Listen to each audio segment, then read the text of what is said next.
Selamat siang anak-anak 12 IPA 1. Siang, Pak. Cek dulu kehadirannya. Ini saya lihat masih ada 32 peserta, berarti satu orang tidak masuk. Siapa yang tidak masuk?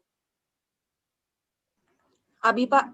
Kita akan berdoa terlebih dahulu. Untuk itu saya minta tolong James untuk memimpin doa. Teman-teman dan Pak Rinto, sebelum kita mulai pelajaran fisika pada hari ini, mari kita berdoa terlebih dahulu. Dengan kata doa, amin.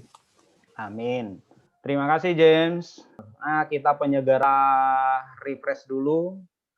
Untuk itu coba kita ikuti dulu video berikut.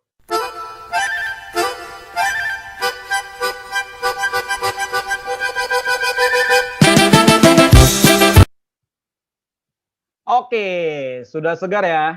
Pelajaran kita hari ini, siapa yang masih ingat pelajaran apa yang sudah kita bahas di materi sebelumnya? Masih ingat? Medan magnet bukan, Pak? Share dulu ya.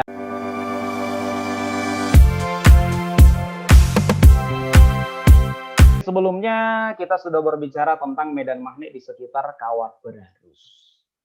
Artinya apa? Artinya itu adalah bahwa arus listrik bisa menghasilkan medan magnet.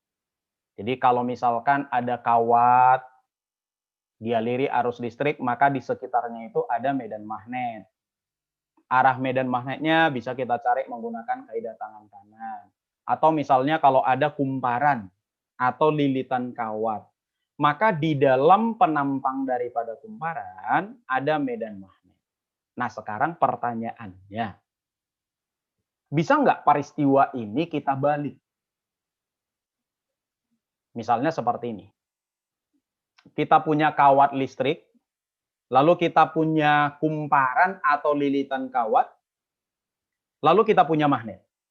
Bisa nggak kita menghasilkan arus listrik menggunakan peralatan ini? Ada yang bisa jawab, anak-anak? Bisa, Pak. Nah, untuk menjawab ini, kita akan masuk ke materi kita yang selanjutnya, yaitu induksi elektromagnetik. Kompetensi dasar yang akan kita bahas adalah menganalisis fenomena induksi elektromagnetik dalam kehidupan sehari-hari, kemudian melakukan percobaan tentang induksi elektromagnetik. Berikut presentasi hasilnya dalam kehidupan sehari-hari.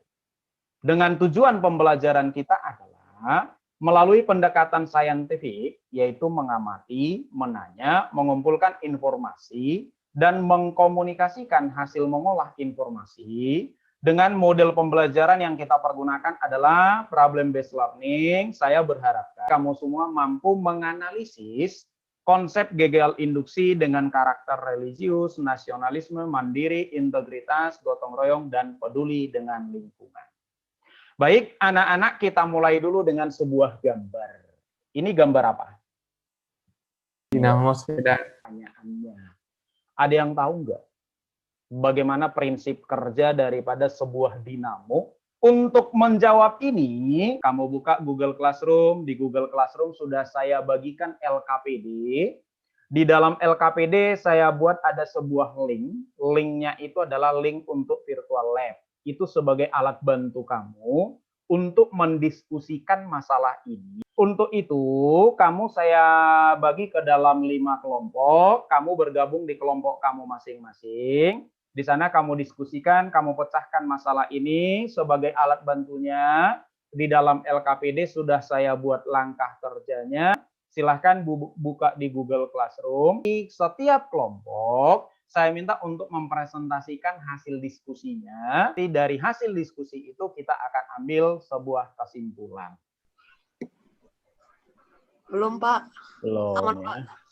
Ya, yang perlu kamu perhatikan adalah coba kamu lihat ketika magnetnya itu kamu diamkan apa yang terjadi. Kemudian ketika magnetnya itu kamu gerakkan apa yang terjadi. Lalu halo kelompok 2, gimana? Apa yang Halo, sudah Pak. dibahas? Oke, Pak. Sehat, Pak. Halo kelompok 5, ada kendala di dalam diskusinya? Sejauh ini belum, Pak. Waktunya habis, sekarang sudah saya kembalikan lagi ke room utama. Saat ini kita akan mempresentasikan hasil diskusinya. Untuk yang pertama kita mulai dari kelompok mana dulu yang siap ini? Kelompok 2, Pak. Kelompok 2, boleh silakan coba kelompok 2. Silakan James. Untuk kelompok kami akan menjawab pertanyaan ketiga, yaitu saat magnet berada diam di dalam kumparan, apakah ada perubahan posisi pada jarum galvanometer dan mengapa kalau ada.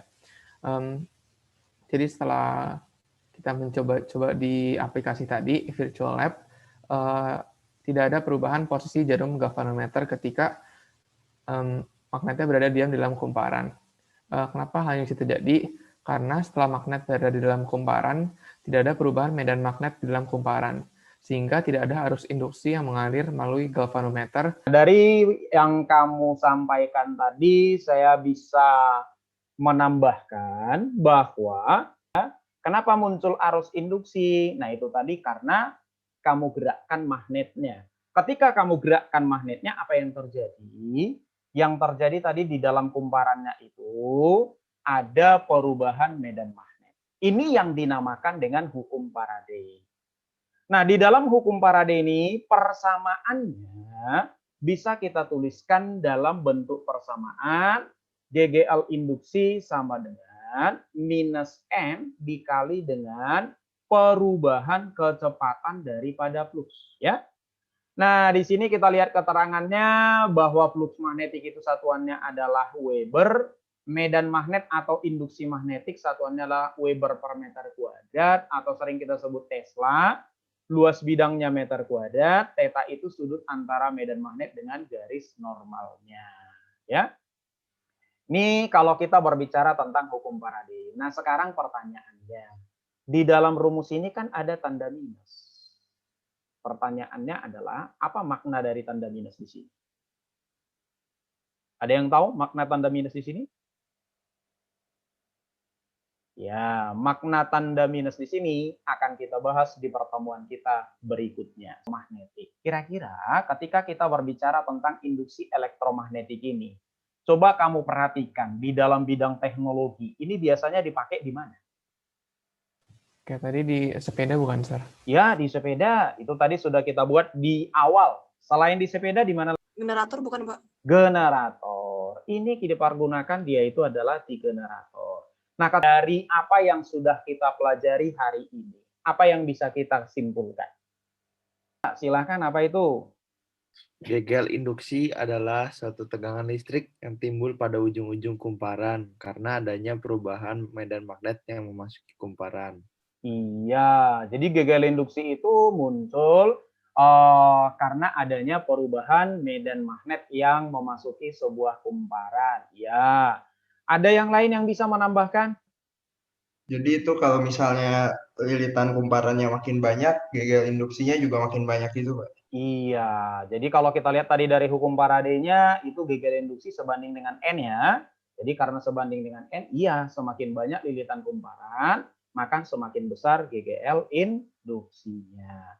Sampai di sini, kira-kira ada yang mau ditanya atau ada yang kurang paham dengan materi ini? Jelas, Sir. Jelas ya, berarti bisa paham semuanya ya. Bapak ingin melihat dulu sejauh mana sih sebenarnya kamu bisa memahami, menerima pembelajaran kita hari ini. Nah, untuk itu di Google Classroom sudah saya kirimkan link untuk Google Form-nya. Sudah ada saya buat di sana soal evaluasi sebanyak 7 soal. Waktunya 15 menit. Silahkan dibuka dan dikerjakan. Lalu nanti disubmit. Dimulai dari sekarang. Oke, waktunya habis. Silahkan disubmit. Kathleen, tolong pimpin doa. Teman-teman dan Pak Rinto, sebelum kita mengakhiri pelajaran kita pada hari ini, mari kita berdoa. Doa, amin. Amin. Terima kasih, Kathleen. Oke, terima kasih anak-anak. Satu lagi untuk tugas kamu minggu depan, coba kamu cari-cari referensi kira-kira makna dari tanda minus itu apa. Itu akan kita bahas di pertemuan kita berikutnya. Sampai ketemu di pertemuan kita berikutnya. Selamat siang semuanya. Terima kasih, Pak. Pak.